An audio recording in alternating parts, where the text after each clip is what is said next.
CGL 2023 के tier 1 की answer की आ गई और आंसर के आने के बाद मेरा फ़र्ज़ बनता है कि आप लोगों को प्रश्न करवाए जाएं जितनी जल्दी हो पाए। टोटल 39 शिफ्ट में एग्ज़ाम हुआ है। 39 शिफ्ट का आपको सोल्यूशन चैनल पे मिल जाएगा और एक गूगल फॉर्म सर्वे फॉर्म मैंने क्रिएट करा था। अगर आपने नहीं भरा, लिंक डिस्क्रिप्शन में डालूंगा, आप ज़रूर क्लिक करें उस पर और फॉर्म भरें। दूसरी सबसे इंपॉर्टेंट चीज़, वीडियो पसंद आएगी तो वीडियो को लाइक कर लेना और चैनल पर नए होना सब्सक्राइब कर लेना। पहले प्रश्न में मैथमेटिक्स के क्या कहा गया, हिंदी अंग्रेजी दोनों में है सबसे इंपॉर्टेंट चीज़ जिसके लिए आप परेशान होते थे, ठीक है। और एक चीज़ और बता दो, ये वीडियो के 10 के पूरे होते ही दूसरी वीडियो आ जाएगी दूसरे शिफ्ट की, ठीक है। कहा गया एक ट्रेन है 900 मीटर लंबी, 108 किलोमीटर प्रति घंटे की स्पीड से रन कर रही है। ये कितना टाइम लेगी एक 900 मीटर लंबे प्लेटफॉर्म को कवर करने के लिए। आपको पता है ट्रेन की लंबाई 900 मीटर है, ठीक है, और प्लेटफॉर्म कितना लंबा दौड़ना है 900 मीटर, यानी कि टोटल डिस्टेंस प्लेटफॉर्म को ट्रेवल करने में ट्रेन द्वारा चली गई टोटल डिस्टेंस हो जाएगी 900 प्लस 900, क्योंकि कोई ट्रेन अगर किसी प्लेटफॉर्म को पार करती है तो उसके द्वारा चली गई दूरी डी बराबर होती है ट्रेन की लंबाई प्लस प्लेटफॉर्म की लंबाई। और आपको जो स्पीड दी है वो किलोमीटर प्रति घंटे में दी गई है, यानी स्पीड जो दी गई है वो 108 किलोमीटर प्रति घंटे। तो मीटर पर सेकंड में बदलने के लिए 5/18 से करोगे गुणा, 18 छक्के 108 यानी 5 छक्के 30 मीटर पर सेकंड उसकी स्पीड हो जाएगी। आपको चलना है 1800 मीटर, 30 मीटर पर सेकंड आपकी स्पीड है, तो टाइम कितना लगेगा? टाइम इज इक्वल टू होता है डिस्टेंस अपॉन स्पीड, यानी 1800/30 यानी कि 60 सेकंड का टाइम लगने वाला है। बताओ कहीं कोई प्रश्न में दिक्कत हुई? नहीं हुई। चलो अगले प्रश्न पे आ जाते हैं। आप इस बात को भी लेके परेशान थे कि आंसर क्यों दिखता है, तो नहीं दिख रहा है। कहा गया 7b - 1/4b is equal to 7, तो आपको इसकी वैल्यू निकालनी। आपको पता है अगर 16b स्क्वायर करना है यानी कि 4b का स्क्वायर बनेगा, और 1/49b स्क्वायर करना है यानी कि ये हो जाएगा 1/7b, यानी आपको 4b और प्लस या माइनस में 1/7b की वैल्यू पता होगी तभी आप ये निकाल पाएंगे। तो आप क्या काम करो, आप इसमें 7 को 4 बनाने के लिए क्या करना पड़ेगा? 7 को 4 बनाने के लिए 4/7 से गुणा करना पड़ेगा। तो 4/7 से गुणा करोगे तो यहाँ पे 4b आ जाएगा, और 4/7 से गुणा करोगे तो 4 4 कट जाएगा, यानी 1/7b आ जाएगा इज इक्वल टू 4 हो जाएगा। 4/7 से हमने दोनों पक्षों में गुणा कर दिया। अब इसका अगर स्क्वायर कर दोगे तो आपका हो जाएगा 16b square plus 1/49b square और minus a square plus b square minus 2ab, यानी 2 × 4 × 1/7 इज इक्वल टू 4 का स्क्वायर 16। अब ये इधर चला जाएगा, आपका आंसर आ जाएगा, यानी कि जो रिक्वायर्ड वैल्यू है उसकी वैल्यू हो जाएगी 16 प्लस 8/7। 8/7 कितना होता है? 1 सही 1/7, यानी 17 सही 1/7 आपका उत्तर हो जाएगा, या आप कह सकते हैं 17 × 7 = 119, 120/7 आपका उत्तर हो जाएगा। क्लियर? देखो ये प्रश्न हिंदी में इस वजह से नहीं लिखा जा पाया क्योंकि मेरे पास टाइम कम था इस प्रश्न को, ठीक है। और ये देखो ये इमेज था तो इसको हम कॉपी पेस्ट करके हिंदी नहीं ट्रांसलेट कर सकते थे, हालांकि मैं समझाए दे रहा हूँ। कहा गया एक कोई वृत्त है जिसकी PAB छेदक रेखा है और PT टेंजेंट है। आपको PT बराबर 8 दिया गया, PA बराबर 6 दिया गया, AB बराबर x दिया गया, तो x की वैल्यू निकालनी है। आपने सेकेंड टेंजेंट थ्योरम पढ़ी होगी, वो क्या कहती है? वो कहती है कि टेंजेंट का स्क्वायर यानी PT स्क्वायर बराबर होता है P × A और गुणे पूरे की लंबाई यानी PB। PT स्क्वायर यानी कि 64 इज इक्वल टू PA यानी कि 6 × PB की लंबाई 6 + x हो जाएगी। बोलो क्लियर है? अब आप यहाँ 64 को अगर 3 32 यानी 6 + x बराबर 32/3, यानी x बराबर हो जाएगा 32/3 - 6, यानी कि कितना हो जाएगा? 32 - 18/3 यानी कि 14/3 सेंटीमीटर आपका उत्तर हो जाएगा। बोलो क्लियर है? तो आपको ये फॉर्मूला याद रखना है, टेंजेंट सेकंड थ्योरम इसको बोलते हैं, जिसमें होता है टेंजेंट की लंबाई का स्क्वायर बराबर सेकंड का बाहरी भाग इंटू सेकंड का पूरी लंबाई। क्या कहा गया? एक आदमी है, ठीक है, वो क्या काम करता है? 120 किलोमीटर पहली मतलब अपनी यात्रा को ही शुरू करता है, जिसका 120 किलोमीटर 80 के स्पीड से, अगला 100 किलोमीटर 40 के स्पीड से, और वापस स्टार्टिंग पॉइंट पे 75 के स्पीड से आता है। तो एवरेज स्पीड निकालनी। तो क्या एवरेज स्पीड बराबर होती है टोटल डिस्टेंस बटे टोटल टाइम। वो गया पहले 120 और फिर 100, यानी कि टोटल गया 220, और वो आया भी इतना ही होगा, यानी कि टोटल डिस्टेंस उसने ट्रेवल करी 220 जाने में 220 आने में। अब टाइम निकाल लो। 220 का जो पहला 120 है वो 80 के स्पीड से गया, यानी 1.5 घंटे लगे होंगे। अगला 100 को 40 के स्पीड से गया, यानी कि 2.5 घंटे लगे होंगे। और प्लस आपने कहा, अच्छा सॉरी, हाँ ठीक है, और आपने कहा कि 220 को 75 के स्पीड से वापस आता है। 220 को 75 के स्पीड से वापस आता है, यानी कि वापसी का टाइम उसके द्वारा लिया गया समय हो जाएगा 15 × 5 = 75, 15, अच्छा 15 से नहीं कट रहा है, 5 से काटो, 5 से 15 हो गया, 5 से हो जाएगा 44, ठीक है। 44/15 यानी कि आप कह सकते हैं लगभग 3 घंटे लगेंगे, ठीक है। अब टोटल डिस्टेंस आपको पता चल गई, आपको पता चल गया टोटल टाइम, तो एवरेज स्पीड निकल के आ जाएगी। एवरेज स्पीड बराबर होती है डिस्टेंस अपॉन टाइम, यानी कि 440 लगे 440 वोल्ट बटे में ये कितना हो गया 4 3 7, 7 से डिवाइड करोगे 7 6 42 और ये 7 3 21, यानी कि 63 पॉइंट समथिंग। क्योंकि यहाँ पे जो 3 लिया है वो 3 से थोड़ा कम होगा, तो आंसर 63 से थोड़ा सा ज़्यादा होगा, 63 से थोड़ा सा ज़्यादा आपका 63.46 है, यानी आपका करेक्ट आंसर हो गया 63.46 किलोमीटर प्रति घंटे। रिमाइंडर थ्योरम का अगला प्रश्न है, कहा गया कि 265 पावर 4081 प्लस 9 को अगर 266 से डिवाइड किया जाए, आपको पता होना चाहिए कि p के पावर n बटे p+1, यानी कि p+1 से अगर p को डिवाइड किया जाए, p के किसी पावर को डिवाइड किया जाए तो रिमाइंडर हमेशा क्या होता है -1, ठीक है। अब ऐसे इसको 266 से डिवाइड करना है। 266 से डिवाइड करने का मतलब 266 से इसमें डिवाइड होगा, फिर 266 से इसमें डिवाइड होगा। 266 से 265 में डिवाइड करोगे -1 रिमाइंडर आएगा, -1 पावर 4081 आएगा, और प्लस में 266 से 9 में डिवाइड करोगे तो रिमाइंडर 9 आ जाएगा। माइनस के पावर अगर ऑड है तो उसकी वैल्यू माइनस होती है, यानी -1 प्लस 9 आपका रिमाइंडर हो जाएगा, यानी आपका रिमाइंडर कितना बचा 8। क्लियर हो गया, बोलो सुंदर है। अगला प्रश्न यानी कि 6वें प्रश्न पे आ चुके हैं और आसानी से करना है। tan square theta into cos square theta की वैल्यू पूछेगी। तो वो tan square theta can be written as sine square theta बटे cos square theta into cos square theta. जब 2500 प्रश्न आप करके उठोगे तो आपको लगेगा ही नहीं कि सीजीएल का इसी बार का पेपर था, ठीक है। तो ये कट गया, यानी साइन स्क्वायर थीटा पूछा गया। साइन स्क्वायर थीटा क्या होता है 1 माइनस कॉस स्क्वायर थीटा, यानी 1 माइनस कॉस स्क्वायर थीटा 3/4। तो 1 में से 3/4 घटेगा तो आपका उत्तर हो जाएगा 1/4। क्लियर। देखो आपसे क्या कहा गया कि मेजर ऑफ कोण सी बराबर मेजर ऑफ कोण Z, then which of the अच्छा ए सी बराबर एक्स जेड। देखो दो ट्राइंगल दिए गए ABC और XYZ, ABC बना दो और XYZ बना दो। हालांकि एग्जाम में बनाने की ज़रूरत नहीं थी, लेकिन फिर भी मैं कह रहा हूँ अगर आपको समझाने के लिए कि ABC ये है, XYZ ये वाला ट्राइंगल है, ठीक है। आपसे क्या कहा गया कि कौन सा कोण बराबर है, कोण C कोण Z के बराबर है, यानी ये वाला कोण इस कोण के बराबर है, और AC बराबर है XZ के, यानी ये वाली भुजा के बराबर है। अब आपसे कहा गया कि अगर इनको कॉन्ग्रुएंट होना है यानी सर्वांगसम होना है तो कौन सी भुजा को बराबर होना पड़ेगा। आपने पढ़ा होगा कि अगर हमें सर्वांगसम करना है, अब यहाँ पे भुजाओं को बराबर करना है, भुजाओं को बराबर यानी कि एक भुजा और बराबर हो जाएगी, एक भुजा ऑलरेडी बराबर है, यानी कि साइड एंगल साइड कॉन्ग्रुएंसी लगेगी, यानी कि भुजा कोण भुजा कॉन्ग्रुएंसी लगती है। और भुजा कोण भुजा कॉन्ग्रुएंसी का फॉर्मूला है, कॉन्सेप्ट है कि भैया दो भुजाएं कौन कौन सी बराबर होनी चाहिए, जिनके बीच के कोण बराबर हैं। किन ये कोण और ये कोण किन के बीच का है, यानी कि AC और BC के बीच का कोण ये है, और XZ और YZ के बीच का कोण ये है। तो अगर ये भुजा इस भुजा के बराबर है तो ये भुजा इस भुजा के बराबर होगी, यानी BC YZ के अगर बराबर हो जाएगा तो आपका करेक्ट आंसर आ जाएगा, यानी ये दोनों सर्वांगसम हो जाएंगे। क्लियर। अगला प्रश्न है, कहा गया एक शॉपकीपर है जो ऑफर करता है 2 टाइप के डिस्काउंट। कहा गया बाई 3 गेट 4 फ्री, यानी कि 3 खरीदो और 7 पाओ, 4 फ्री मतलब 7 पाओ, ठीक है। और कहा गया बाई 5 गेट 6 फ्री, यानी 5 खरीदने पे 11 मिलते हैं। तो आपसे कहा गया कौन से टाइप में प्रॉफिट उससे ज़्यादा का मिलता है। देखो आपसे कहा गया कि 3 खरीदोगे तो 7 पाओगे, यानी 7 जो मिल रहे हैं उसमें से फ्री कितने मिले हैं 4। अगर हम 11 पा रहे हैं तो इसमें से फ्री कितने हैं 6।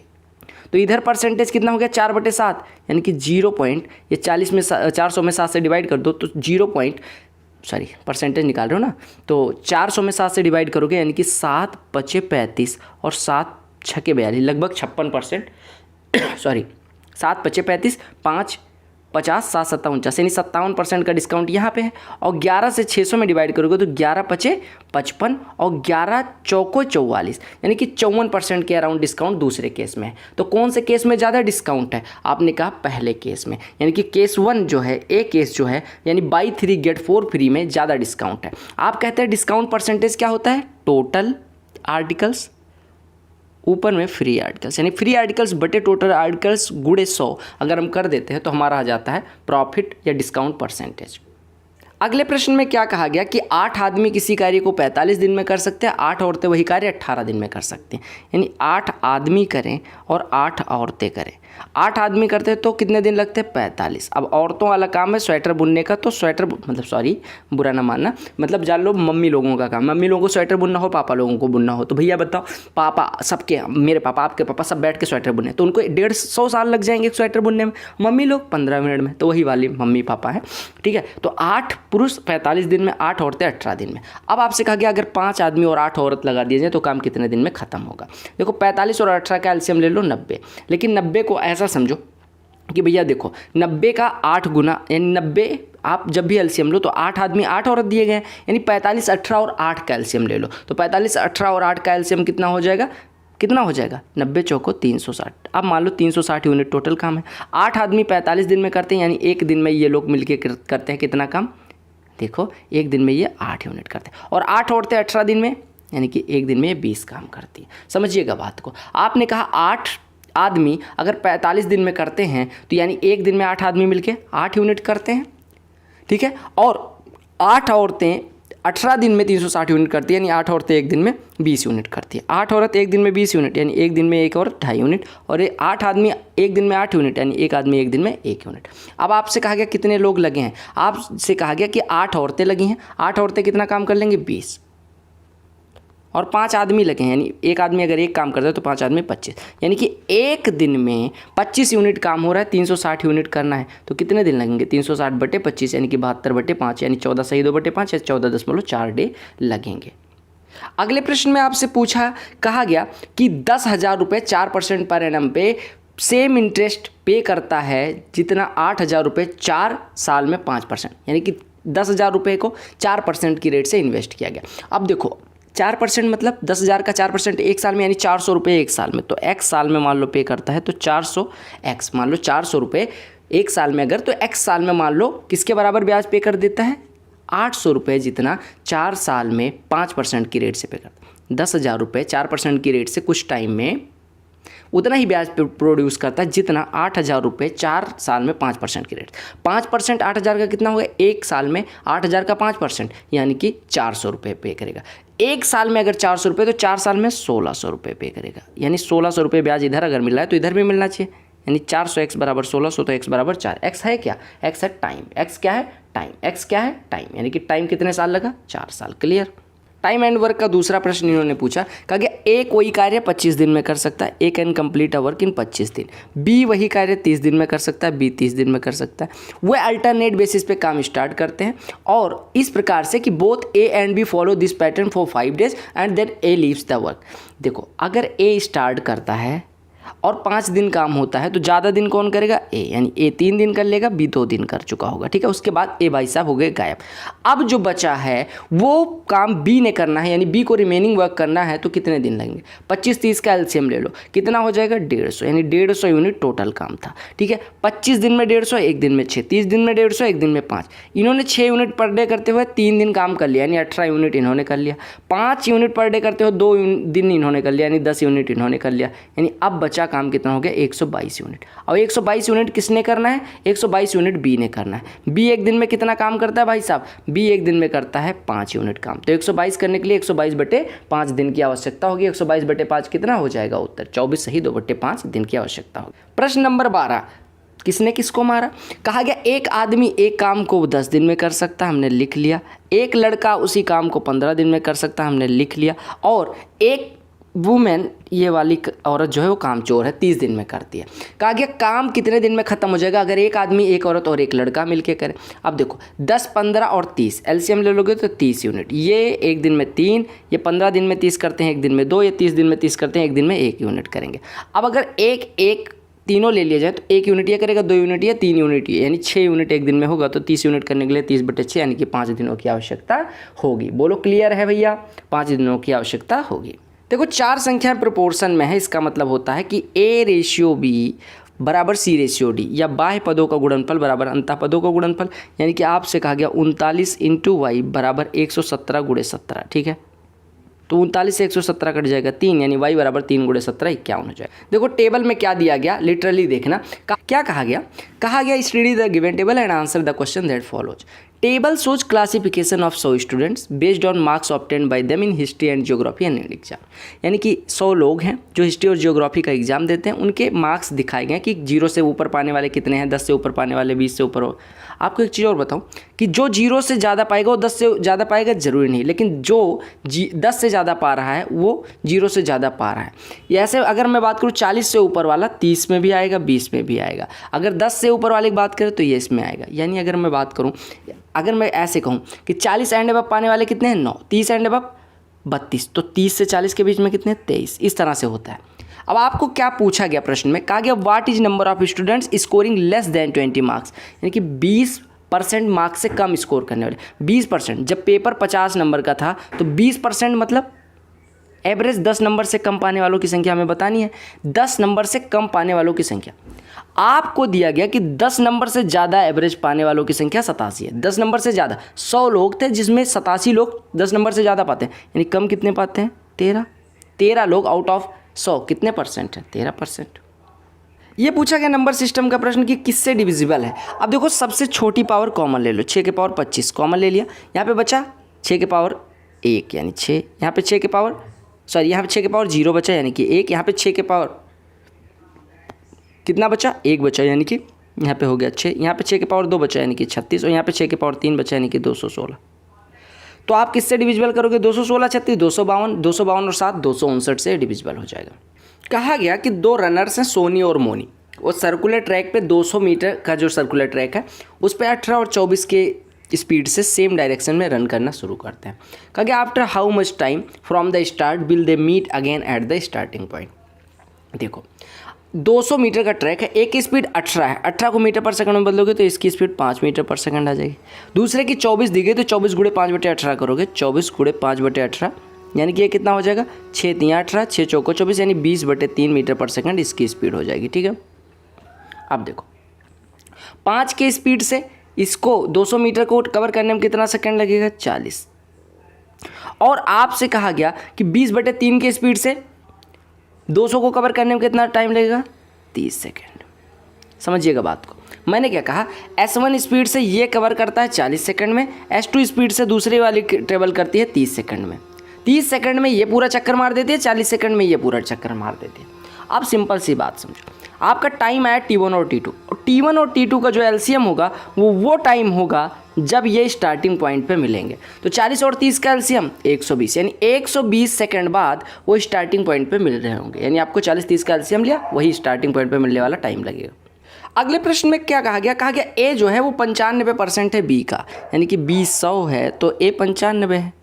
तो आपसे कहा गया कि ये B है ये A है, तो आपसे कहा गया B A का कितना परसेंट है, तो ये 100/95 गुणे 100 लगा दोगे तो 5 से 19 हो गया, 5 से 20 हो गया, तो 2000/19% आ गया।